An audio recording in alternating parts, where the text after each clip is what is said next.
ये आकाशवाणी रायपुर है। प्रादेशिक समाचार बुलेटिन के साथ मैं दीप्ति चंद्रा।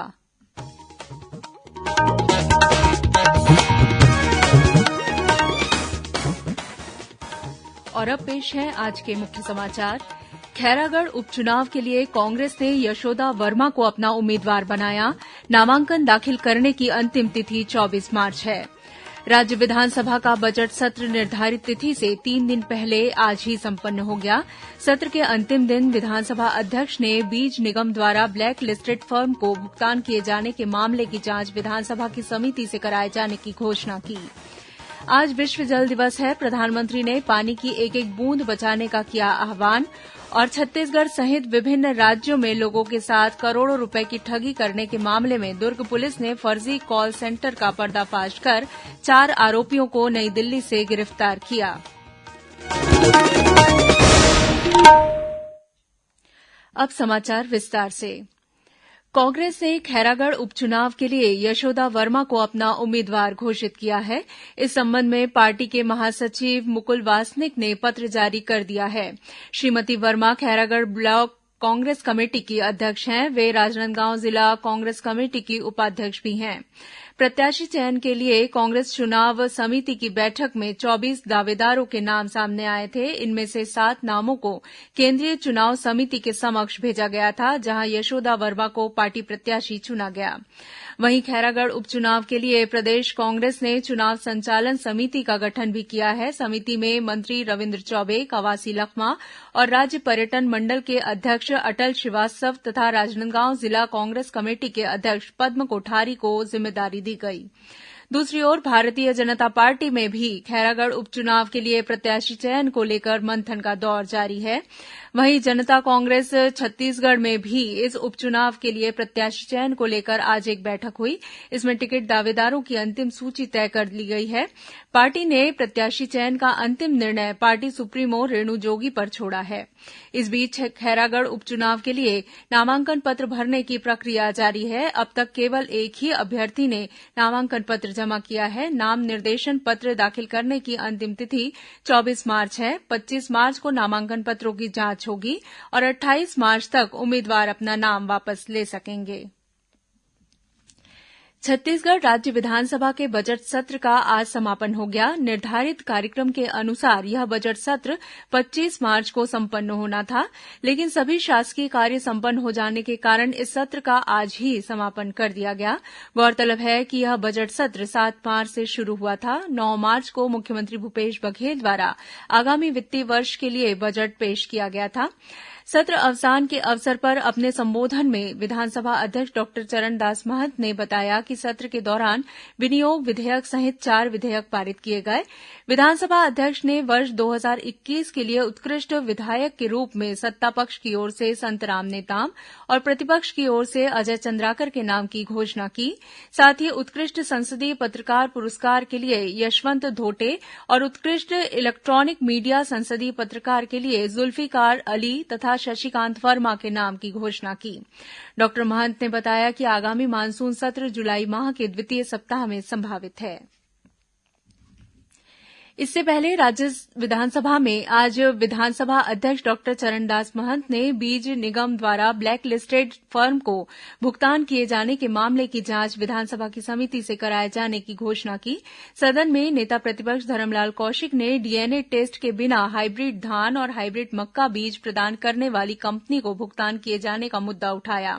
इस पर मंत्री रविन्द्र चौबे ने गलती स्वीकार करते हुए कहा कि कंपनी को भुगतान नहीं किया जाना था, लेकिन उन्होंने यह भी स्पष्ट किया कि अब तक पूरा भुगतान नहीं किया गया है।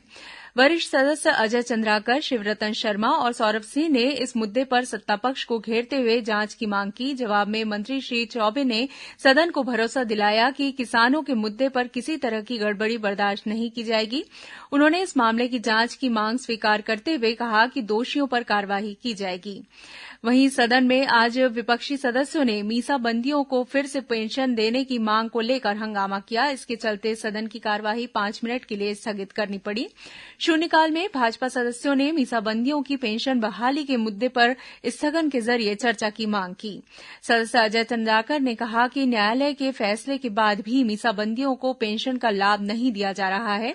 नेता प्रतिपक्ष धरमलाल कौशिक ने इस मुद्दे को लेकर राज्य सरकार पर हठधर्मिता करने का आरोप लगाया। इसके बाद विपक्षी सदस्यों ने सदन में नारेबाजी भी की। आज विश्व जल दिवस है। यह दिवस स्वच्छ जल के महत्व और जल संसाधनों के कुशल तथा सतत प्रबंधन पर ध्यान केंद्रित करता है। विश्व जल दिवस का उद्देश्य विशेष रूप से सतत विकास लक्ष्य के तहत वर्ष 2030 तक सबके लिए पानी और स्वच्छता पर ध्यान केंद्रित करना है। इस वर्ष की थीम है भूमिगत जल अदृश्य को दृष्टिगोचर बनाना। प्रधानमंत्री नरेंद्र मोदी ने पानी की एक एक बूंद बचाने का आह्वान किया है। मुख्यमंत्री भूपेश बघेल ने प्रदेशवासियों को विश्व जल दिवस की शुभकामनाएं दी हैं। उन्होंने कहा कि छत्तीसगढ़ तालाबों और नदियों का प्रदेश है, जबकि सही देखरेख और जागरूकता के अभाव में ये जल स्रोत सूख रहे हैं। छत्तीसगढ़ सरकार नरवा कार्यक्रम के तहत इन जल स्रोतों के संवर्धन का प्रयास कर रही है। मुख्यमंत्री ने लोगों से सहभागिता का आग्रह करते हुए कहा कि जल स्रोतों के बचाव के लिए स्वयमेव पहल कर नई पीढ़ी को भी इसके लिए प्रेरित करें। प्रादेशिक समाचार आप आकाशवाणी रायपुर से सुन रहे हैं। छत्तीसगढ़ की खबरों से है आपका वास्ता और खबरों की विश्वसनीयता से है हमारा वास्ता। आकाशवाणी समाचार रायपुर के प्रादेशिक समाचार बुलेटिन के साथ ही हमारे समसामयिक कार्यक्रम आप रेडियो के अलावा अपने मोबाइल पर भी सुन सकते हैं। आकाशवाणी समाचार फेसबुक, ट्विटर और यूट्यूब पर भी उपलब्ध है। हमारा Facebook page Chhattisgarh news on AIR, Twitter handle CGAIR news और हमारा यूट्यूब चैनल है छत्तीसगढ़ AIR न्यूज। तो अब रेडियो के साथ ही आपके मोबाइल के जरिए भी हम पहुंच रहे हैं आप तक। छत्तीसगढ़ की हर खबर के लिए सुनते रहिए आकाशवाणी समाचार। और अब आगे बढ़ते हैं बाकी के समाचारों की ओर। श्रोताओं, आजादी के अमृत महोत्सव पर आकाशवाणी समाचार द्वारा राष्ट्रीय स्तर पर आयोजित की जा रही प्रश्नोत्तरी के तहत आज का प्रश्न है, उस स्वतंत्रता सेनानी का नाम बताएं जो स्वाधीनता संग्राम के दौरान जेल जाने वाली उत्तराखंड की पहली महिला थी। उन्होंने सविनय अवज्ञा आंदोलन के दौरान अल्मोड़ा से विरोध प्रदर्शन का नेतृत्व किया था। श्रोता अपने उत्तर व्हाट्सएप नंबर 8826546262 पर या ईमेल आईडी amritmahotsav@prasarbharati.gov.in पर भेज सकते हैं। इस प्रतियोगिता के लिए एक भाग्यशाली प्रतिभागी को विजेता चुना जाएगा और कल के समाचार प्रभात में उनके नाम की घोषणा की जाएगी। विजेता को ई प्रमाण पत्र और सांकेतिक पुरस्कार दिया जाएगा। Centre for monitoring Indian economy संगठन द्वारा जारी किए गए बेरोजगारी के नए आंकड़ों के अनुसार छत्तीसगढ़ 1.7% के साथ देश में सबसे कम बेरोजगारी की दर वाले राज्यों में तीसरे नंबर पर है। बीते फरवरी महीने की स्थिति में CMIE के अनुसार देश में सबसे कम बेरोजगारी दर 1% ओडिशा में है, जबकि सबसे अधिक बेरोजगारी दर राजस्थान में करीब 32% और हरियाणा में 31% है। इस उपलब्धि पर खुशी जाहिर करते हुए मुख्यमंत्री भूपेश बघेल ने कहा कि ग्रामीण अर्थव्यवस्था का मॉडल और बेहतर कार्य प्रबंधन से राज्य की बेरोजगारी दर घटी है। नेहरू युवा केंद्र संगठन देशभर के सभी 623 जिलों में आजादी का अमृत महोत्सव श्रृंखला की कड़ी के रूप में कल शहीद दिवस मनाएगा। गौरतलब है कि 23 मार्च 1931 को भगत सिंह, राजगुरू और सुखदेव को फांसी दी गई थी। उनके बलिदान की याद में हर साल 23 मार्च को शहीद दिवस मनाया जाता है।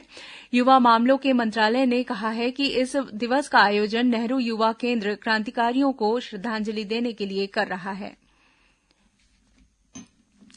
छत्तीसगढ़ सहित देश के विभिन्न राज्यों में लोगों के साथ करोड़ों रुपए की ठगी करने के मामले में दुर्ग पुलिस ने फर्जी कॉल सेंटर का पर्दाफाश किया है। इस गिरोह के 4 आरोपियों को नई दिल्ली से गिरफ्तार किया गया है।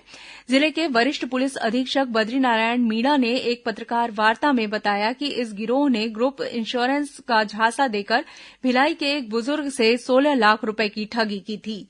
मामला दर्ज होने के बाद साइबर सेल और पुलिस की टीम ने नई दिल्ली में में दबिश दी और इन आरोपियों को गिरफ्तार किया। पुलिस अधिकारियों के अनुसार यह गिरोह निजी कंपनियों से सालों से संबंधित जानकारी इकट्ठा कर रहा था और इसके बाद मुख्य रूप से वरिष्ठ नागरिकों को अपने झांसे में लेकर उनके ऑनलाइन ठगी करता था।